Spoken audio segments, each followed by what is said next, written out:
Sri TV நேயர்களுக்கு வணக்கம். தேர்தலுக்கு பிந்தைய கருத்து கணிப்பு, கோட்டையை பிடிக்க போவது யார் நிகழ்ச்சியில சந்திப்பதில் மகிழ்ச்சி. ஒவ்வொரு சட்டமன்ற தொகுதியா நம்ம பார்த்துட்டு வரோம் தேர்தலுக்கு பிந்தைய கருத்து கணிப்புல. அந்த வகையில் சேலம் மாவட்டத்தில் இருக்கக்கூடிய ஆத்தூர் தனி தொகுதி சட்டமன்ற தொகுதியை தான் நம்ம இப்போ பார்க்க போகிறோம். நம்முடைய முதற்கட்ட கள ஆய்விலே சீனிவாசன் அவர்கள் ஜெயசங்கரன் அதிமுக வேட்பாளருக்கு முன்னிலை அப்படின்னு சொன்னார். இப்போ 2021 பார்த்தீங்கன்னா 78.42% வாக்குப்பதிவாயிருக்கு. ஆனால் இப்போ பார்த்தீங்கன்னா 89.66% வாக்குப்பதிவாயிருக்கு. அப்படின்னா தாவேக்காவுடைய தாக்கம் எந்த அளவுக்கு இருந்திருக்கும் இங்கே. இல்லைன்னா எஸ்ஐஆரில் கொஞ்சம் நீக்கியிருக்காங்க, ஒரு 20,000 வாக்குகள் நீக்கியிருக்காங்க, அதனால் இந்த பாதிப்பா அப்படிங்கிறதெல்லாம் நமக்கு தெரியணும் இல்லையா? அதனால் சீனிவாசன் அவர்கள் நம்மோடு இணைகிறார். அவரே அதை சொல்லட்டும். வணக்கம். வணக்கம் சார். இந்த 89% போன இதுக்கோட ஒரு 11% அதிகமாக ஆயிருக்குது. என்ன காரணம்? தாவேக்காவுடைய தாக்கமா இல்ல எஸ்ஐஆருடைய நீக்கமா? கண்டிப்பா எஸ்ஐஆரோட நீக்கம் பெரும்பங்கு வகிக்குது இந்த தேர்தல்ல. வாக்காளர்கள் அதே அளவுதான் வாக்களிச்சிருக்கிறாங்க. அதனுடைய பர்சன்டேஜ் பாத்தீங்கன்னா 1%, 2% அல்லது ஒரு 5% இப்படிதான் அதிகரிச்சிருக்குதே ஒழிய பெரிய லெவல நாம அவங்க வாக்காளர்கள் அதிகமா பதிவு பண்ணிட்டாங்க அப்படி சொல்றதுக்கு இல்ல. அதிகமா எஸ்ஐஆருடைய தாக்கம் அதிகம். அது கவனிக்கப்பட வேண்டிய விஷயம். அதே சமயம் இந்த இளைஞர்கள் முதல் கட்ட வாக்காளர்கள் தாவேக்காவுக்கு வாக்களிக்கணுங்கிற உந்துதல் காரணமா அந்த ஒரு 4-5% வாக்குகள் அதிகரிச்சிருக்கிறதையும் நாம மறுக்க முடியாது. அதனால ரெண்டுமே காரணகாரியமா தான் இருக்குது இந்த அதிகப்படியான வாக்கு சதவீதம். இப்போ 2021 8,257 வாக்குகள் வித்தியாசத்துல ஜெயசேகரன் சின்னதுரை அவரை வெற்றி பெற்றார். அவர் இப்போ கங்கைவள்ளியில போட்டி போடுறாருன்னு நினைக்கிறேன் சின்னதுரை. இந்த முறை எஸ்கே அர்த்தநாரி காங்கிரஸ் கட்சியை சார்ந்தவர் ஜெயசேகரனை எடுத்து போட்டிடுறாரு. செல்வ பாரதி தாவேக்கா சார்பாக போட்டிடுறாங்க அப்படின்னு பார்க்குறோம். இப்போ காங்கிரஸுக்கும் அதிமுகவுக்கும் இங்கே ஃபைட்டு எந்த அளவுக்கு இருக்கு? காங்கிரஸுக்கும் அந்த திமுகவுக்கும் ஒரு ஒன்றிணைந்து வேலை பார்த்திருக்காங்களா? தேர்தல் களத்துல பிரச்சாரத்துல எப்படி நடந்தது? திமுகவும் காங்கிரஸும் இணைஞ்சு வேலை பார்க்கலங்கிறது தான் உண்மை. காரணம், அர்த்தநாரி அவங்க பாத்தீங்கன்னா சேலத்தை சேர்ந்தவங்க, அவங்க உள்ளூர் மைந்தர் கிடையாது. அதனால அறிமுகம் அப்படிங்கிறது பெரிய அளவுல சொல்லிக்கிறதுக்கு இல்லாம இருக்கு.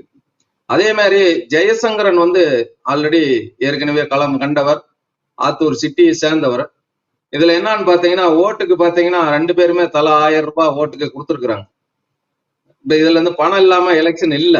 அதே சமயம் டிவிக்கே நாம் தமிழர் மற்ற கட்சிகள் ஓட்டுக்கு பணம் கொடுக்கல. இவங்க இந்த பெரும்பான்மையா இந்த கட்சிகள் மட்டுமே கொடுத்துருக்குறாங்க.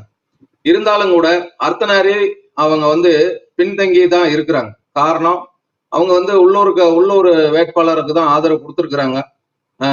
ஈக்குவலா பணம் கொடுத்திருந்தாலும் கூட அவங்க உள்ளூர் வேட்பாளருக்கு ஆதரவு கொடுத்து அவங்க ரெட்டலையவே வெற்றி பெற செய்யணும் அப்படின்னு சொல்லி வாக்களிச்சிருக்கிற மாதிரி மக்கள் கருத்து கணிப்பு இருக்கு. சுமார் 5000-10,000 வாக்குகள் அதுக்குள்ளாரதான் கடந்த காலம் போலவே 2021 தேர்தல் போலவே அதே வாக்கு வித்தியாசத்துல தான் வெற்றி பெறறதுக்கான வாய்ப்பு அதிகமா இருக்கு.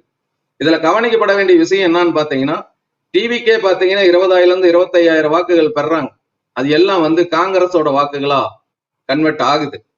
அதுல நாம் தமிழர் 10,000 வாக்குகள் 12,000 வாக்குகள் அவங்க ரெகுலரா அதை வாங்கிட்டு இருக்கிறாங்க.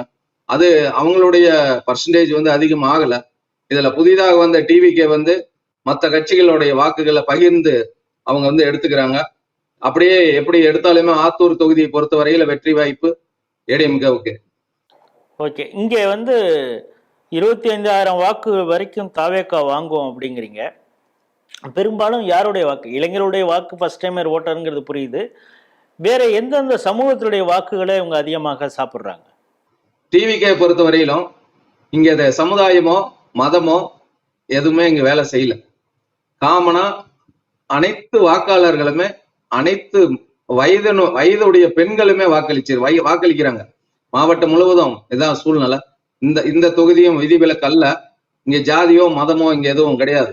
அவங்க விஜய் மேல கொண்ட பேரன்பால வேட்பாளர் யாருன்னே தெரியாம விஜய்க்கு நாங்க வாக்களிக்கிறோங்கிற மனநிலையில வாக்களிக்கிறாங்க. அவர் மேல வெறியா இருக்கிறாங்க.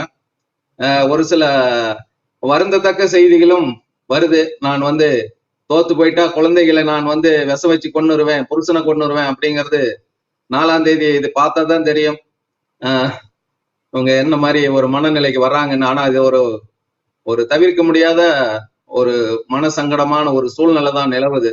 அது வந்து கண்டிப்பா தாவேக்காவுடைய தாய்மார்களும் தாவேக்க குடும்பத்தினரும் இதை வந்து தனி கவனம் கொடுத்து அவங்கள பத்திரமா பார்த்துக்கணுங்கிறது கொஞ்சம் கவனம் இருக்க வேண்டிய அவசியமா இருக்கு.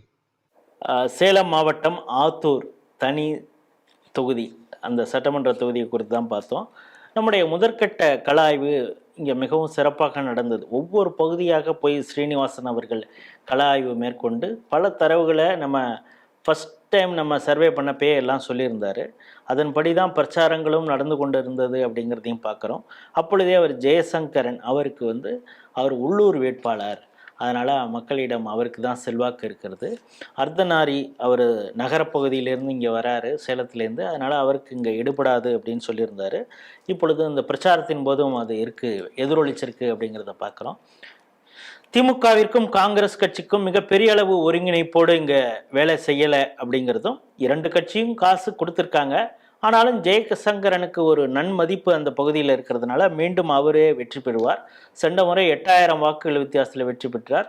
இந்த முறை அதை விட கொஞ்சம் குறையலாம், 3000லேருந்து 5000 வாக்குகள் வித்தியாசத்தில் அவர் வெற்றி பெறலாம். காரணம், தாவேகா கிட்டத்தட்ட 25,000 வாக்குகளை பிரிக்குது. இப்போ இந்த நிகழ்ச்சியை பார்க்குறவங்களே நினைக்கலாம், என்ன இவங்க வந்து இந்த சேனல்லையும் கூட தாவேகாவை பற்றி ஆஹா ஓஹோ அப்படிங்கிறாங்க. நம்ம வந்து களத்தில் என்ன நடக்குதோ அதை தான் நம்ம சொல்கிறோம். அந்த வகையில் தாவேகாவுக்கு இங்கே நல்ல அளவுக்கு ஒரு வாக்கு போயிருக்குது.